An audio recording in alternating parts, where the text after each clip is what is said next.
Chapter 35. It was the first time that a grave had opened in my road of life, and the gap it made in the smooth ground was wonderful. The figure of my sister in her chair by the kitchen fire haunted me night and day. That the place could possibly be, without her, was something my mind seemed unable to compass, and whereas she had seldom or never been in my thoughts of late, I had now the strangest ideas that she was coming towards me in the street, or that she would presently knock at the door. In my rooms too, with which she had never been at all associated, there was at once the blankness of death and a perpetual suggestion of the sound of her voice or the turn of her face or figure, as if she were still alive and had been often there. Whatever my fortunes might have been, I could scarcely have recalled my sister with much tenderness. But I suppose there is a shock of regret which may exist without much tenderness. Under its influence, and perhaps to make up for the want of the softer feeling, I was seized with a violent indignation against the assailant from whom she had suffered so much, and I felt that on sufficient proof I could have revengefully pursued Orlick, or any one else, to the last extremity. Having written to Joe, to offer him consolation, and to assure him that I would come to the funeral, I passed the intermediate days in the curious state of mind I have glanced at. I went down early in the morning, and alighted at the Blue Boar in good time to walk over to the forge. It was fine summer weather again, and, as I walked along, the times when I was a little helpless creature, and my sister did not spare me, vividly returned. But they returned with a gentle tone upon them that softened even the edge of Tickler. For now, the very breath of the beans and clover whispered to my heart that the day must come when it would be well for my memory that others walking in the sunshine should be softened as they thought of me. At last I came within sight of the house, and saw that Trabb and Company had put in a funereal execution and taken possession. Two dismally absurd persons, each ostentatiously exhibiting a crutch done up in a black bandage, as if that instrument could possibly communicate any comfort to anybody, were posted at the front door, and in one of them I recognized a postboy discharged from the Boar for turning a young couple into a sawpit on their bridal morning, in consequence of intoxication rendering it necessary for him to ride his horse clasped round the neck with both arms. All the children of the village, and most of the women, were admiring these sable warders and the closed windows of the house and forge, and as I came up, one of the two warders, the postboy, knocked at the door, implying that I was far too much exhausted by grief to have strength remaining to knock for myself. Another sable warder, a carpenter, who had once eaten 2 geese for a wager, opened the door, and showed me into the best parlour. Here, Mr. Trabb had taken unto himself the best table, and had got all the leaves up, and was holding a kind of black bazaar, with the aid of a quantity of black pins. At the moment of my arrival, he had just finished putting somebody's hat into black long clothes, like an African baby, so he held out his hand for mine. But I, misled by the action, and confused by the occasion, shook hands with him with every testimony of warm affection. Poor dear Joe, entangled in a little black cloak tied in a large bow under his chin, was seated apart at the upper end of the room, where, as chief mourner, he had evidently been stationed by Trabb. When I bent down and said to him, "Dear Joe, how are you?" he said, "Pip, old chap, you knowed her when she were a fine figure of her," and clasped my hand and said no more. Biddy, looking very neat and modest in her black dress, went quietly here and there, and was very helpful. When I had spoken to Biddy, as I thought it not a time for talking, I went and sat down near Joe, and there began to wonder in what part of the house she, my sister, was. The air of the parlour being faint with the smell of sweet cake, I looked about for the table of refreshments. It was scarcely visible until one had got accustomed to the gloom, but there was a cut-up plum cake upon it, and there were cut-up oranges, and sandwiches, and biscuits, and 2 decanters that I knew very well as ornaments, but had never seen used in all my life, one full of port, and one of sherry. Standing at this table, I became conscious of the servile Pumblechook in a black cloak and several yards of hatband, who was alternately stuffing himself, and making obsequious movements to catch my attention. The moment he succeeded, he came over to me, breathing sherry and crumbs, and said in a subdued voice, "May I, dear sir," and did. I then descried Mr. and Mrs. Hubble, the last named in a decent speechless paroxysm in a corner. We were all going to follow, and were all in course of being tied up separately, by Trabb, into ridiculous bundles. Which I mean to say, Pip, Joe whispered me, as we were being what Mr. Trabb called, formed, in the parlour, 2 and 2, and it was dreadfully like a preparation for some grim kind of dance, which I mean to say, sir, as I would in preference have carried her to the church myself, along with 3 or 4 friendly ones what come to it with willing hearts and arms, but it were considered what the neighbours would look down on such and would be of opinions as it were wanting in respect. Pocket handkerchiefs out, all, cried Mr. Trabb at this point, in a depressed business-like voice. Pocket handkerchiefs out. We are ready. So we all put our pocket handkerchiefs to our faces, as if our noses were bleeding, and filed out 2 and 2, Joe and I, Biddy and Pumblechook, Mr. and Mrs. Hubble. The remains of my poor sister had been brought round by the kitchen door, and, it being a point of undertaking ceremony that the 6 bearers must be stifled, and blinded under a horrible black velvet housing with a white border, the whole looked like a blind monster with 12 human legs, shuffling and blundering along, under the guidance of 2 keepers, the postboy and his comrade. The neighbourhood, however, highly approved of these arrangements, and we were much admired as we went through the village, the more youthful and vigorous part of the community making dashes now and then to cut us off, and lying in wait to intercept us at points of vantage.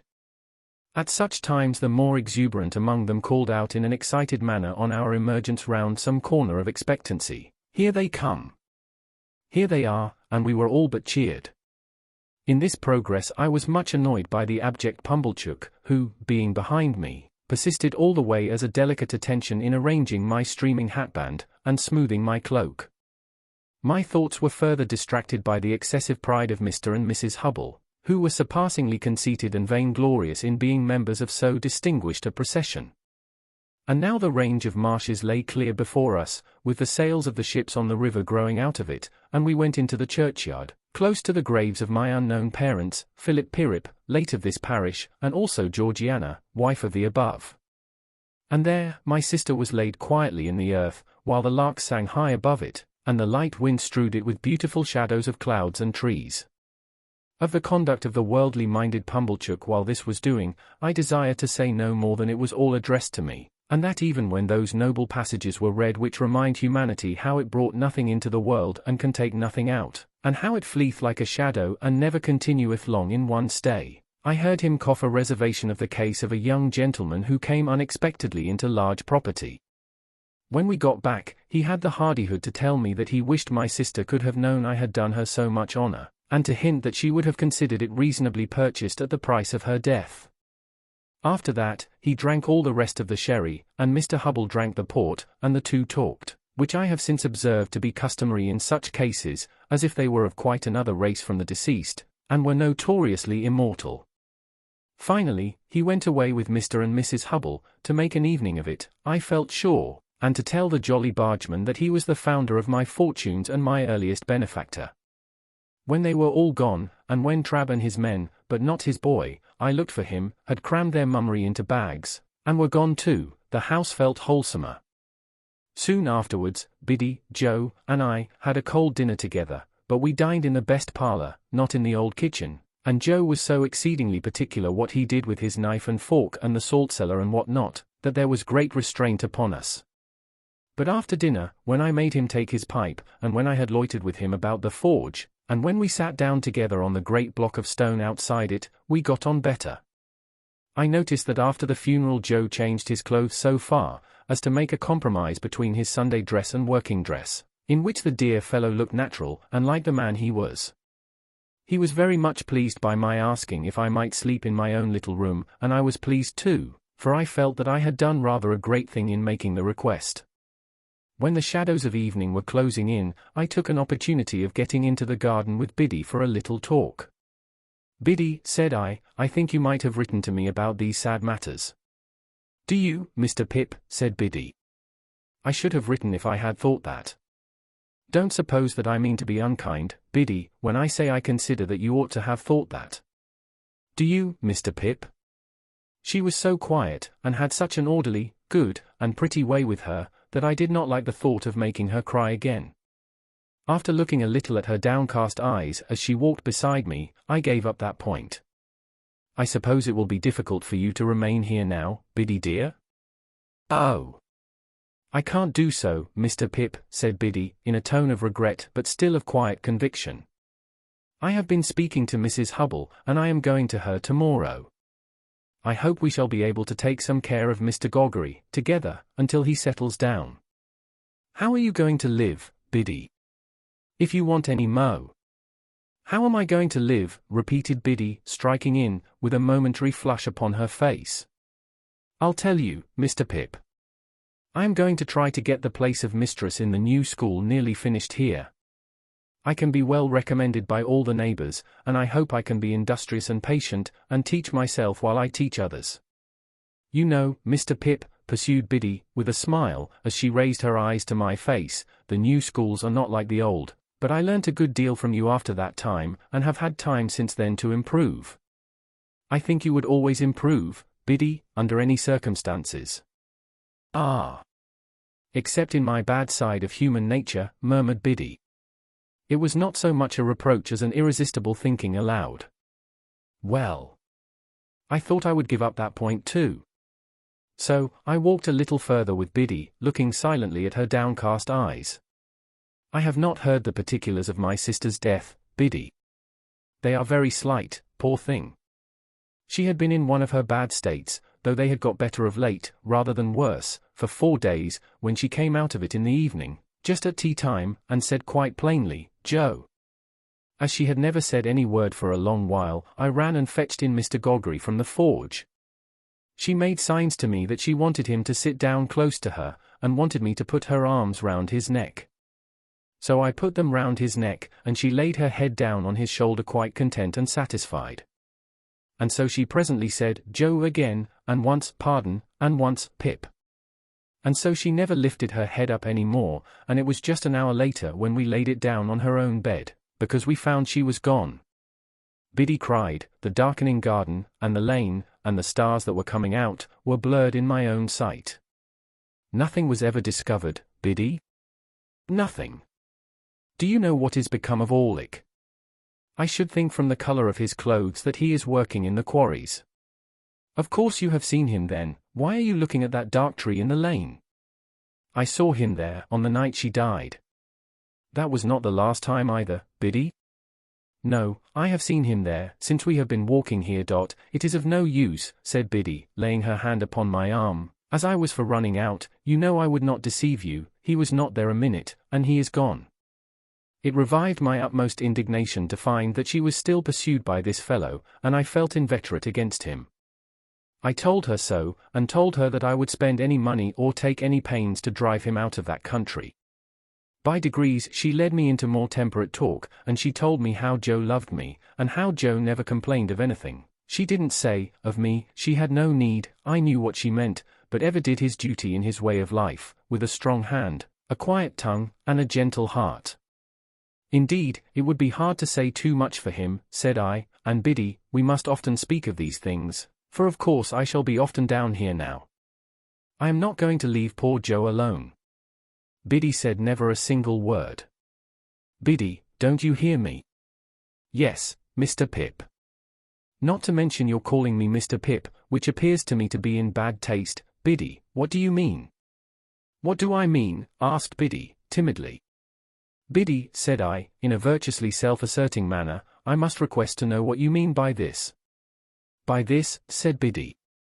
Now, don't echo, I retorted. You used not to echo, Biddy. Used not, said Biddy. Oh, Mr. Pip. Used. Well. I rather thought I would give up that point too. After another silent turn in the garden, I fell back on the main position. Biddy, said I made a remark respecting my coming down here often, to see Joe, which you received with a marked silence. Have the goodness, Biddy, to tell me why. Are you quite sure, then, that you will come to see him often? Asked Biddy, stopping in the narrow garden walk, and looking at me under the stars with a clear and honest eye. Oh dear me, said I, as if I found myself compelled to give up Biddy in despair. This really is a very bad side of human nature. Don't say any more, if you please, Biddy. This shocks me very much. For which cogent reason I kept Biddy at a distance during supper, and when I went up to my own old little room, took as stately a leave of her as I could, in my murmuring soul, deem reconcilable with the churchyard and the event of the day. As often as I was restless in the night, and that was every quarter of an hour, I reflected what an unkindness, what an injury, what an injustice, Biddy had done me. Early in the morning I was to go. Early in the morning I was out, and looking in, unseen, at one of the wooden windows of the forge. There I stood, for minutes, looking at Joe, already at work with a glow of health and strength upon his face that made it show as if the bright sun of the life in store for him were shining on it. "Goodbye, dear Joe. No, don't wipe it off, for God's sake, give me your blackened hand, I shall be down soon and often." "Never too soon, sir," said Joe, "and never too often, Pip." Biddy was waiting for me at the kitchen door, with a mug of new milk and a crust of bread.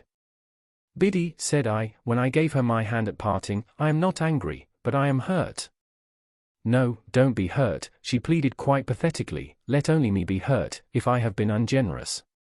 Once more, the mists were rising as I walked away. If they disclosed to me, as I suspect they did, that I should not come back, and that Biddy was quite right, all I can say is, they were quite right too.